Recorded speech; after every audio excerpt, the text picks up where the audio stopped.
Quite an interesting and sad story. It has a very sad ending here, and we'll get into the whole thing. But this is out of Honolulu, and it involves two twins who are from the Utica area, from New Hartford, I believe, graduated or went through New Hartford schools. And the story reads this way. This comes from the Star Advertiser in Honolulu. The cross-country odyssey of a pair of glamorous twin sisters who found fame teaching yoga to the elite of South Florida ended in a series of criminal incidents in Utah, which ended in bizarre tragedy on May 29th when a white 2016 Ford Explorer veered off Hannah Highway and plunged 200 feet onto a rocky shoreline. Initial reports indicated the two 37-year-old women were in the vehicle. One, later identified as Anastasia Duval, died at the scene. The other, purportedly her sister, Alexandria Duval, was taken in critical condition to Maui Memorial Medical Center. Witnesses told police that the two women were arguing in a parked car vehicle when the driver apparently drove the vehicle into a rock wall on the side of the roadway and off the cliff, dropping some 200 to 250 feet. The real name of the woman who died in the accident is Ann Dadow. The injured woman is her identical twin, Allison, as confirmed by a private investigator retained by a South Florida columnist, Jose Lambiat. The sisters, who were born in Utica, New York, opened their first twin power yoga studio in Palm Beach Gardens in 2008. The studio attracted a strong following, leading to a second location in West Palm Beach 3 years later. It became very, very big, and critics are saying that it became so big they became literally famous. They were both driving twin Porsches, and then everything fell. Everything fell to pieces, and reports say that they fled and did not pay employees. That's what the employees are saying. Then they went to Utah, and things started out well there, and then took a bad turn. So they ended up in Honolulu, where they were going to start over. And it's interesting because it's not a Porsche that they were driving. They were driving an old Ford Explorer. So things seem to not be going well. And witnesses say, one witness said in one of the reports that as the car was driving and veering off the cliff, it seemed that one of them was pulling the other one's hair. So it seemed that there was a fight that had ensued. This is a crazy story involving two Utica area natives. But there's an update to the story. And it's just as bizarre and confusing. This from, looks like Fox 13. The sister, the one who survived, has been charged with murder after the crash off the cliff that killed her twin in Hawaii.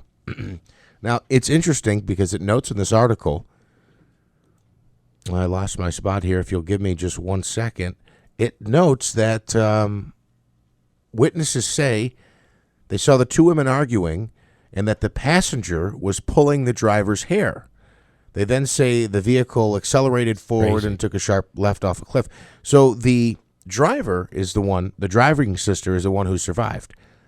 Witnesses saw her getting her hair pulled. Yes. She went off the cliff, but now she is the one charged in her sister's murder. So they've made a charge in Hawaii and a charge of murder here. It's really a bizarre, twisted story that is incredible. And these obviously two very talented sisters who were able to build this yoga business. It was a very unique yoga. I don't know much about yoga, but it was unique, and it was thought to be something that was quite posh in West Palm Beach. Then when they went to Utah, they started up, they created a spirit water, marketing a spirit water, which Dadow described in an online biography as an innovative new age water that she and her sister had created. And things were going very well there until they ended up into legal troubles, and reports say that they had to file for bankruptcy. And then the Hawaii part of the story comes in. The deputy prosecuting attorney in Maui, Emmeline Higa, said we had information after she was discharged from the hospital that she attempted to fly out of the jurisdiction Wednesday night. All we know is she was trying to leave the state. We were afraid she would leave the country as well. Allison did not try to harm herself with the person she most loved and was closest to in the world. It looks like that's her defense attorney. Yeah, that's her defense attorney. Yeah. She did not try to harm herself or the person that she loved and was closest to in the world.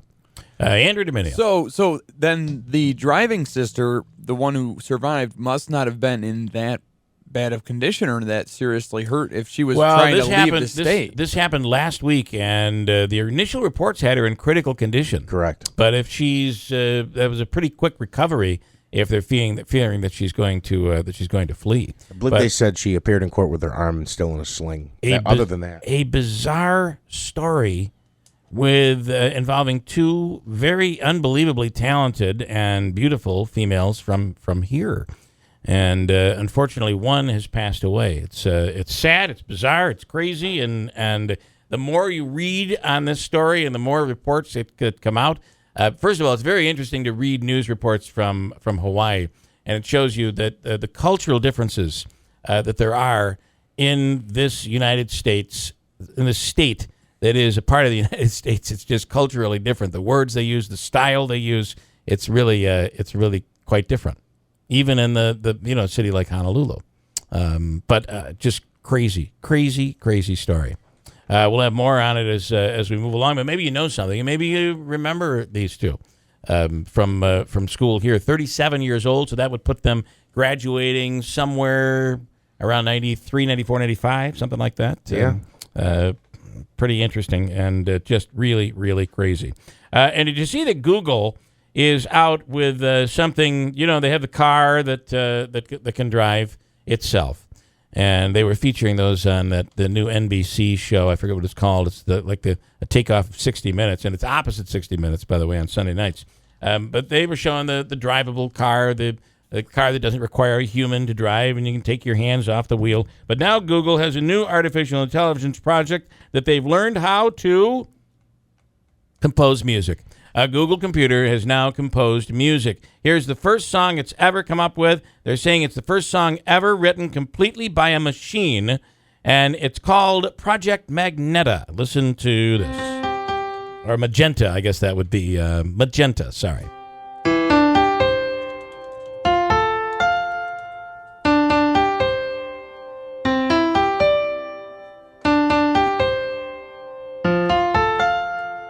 All right, well, there you have it. Maybe not a number one hit. Probably but, not. But far more impressive than anything Yoko Ono's ever come up with, I believe. Anyway, that's what they're doing. So they can make songs. What else can they do? Google and computers. And Christine with an update.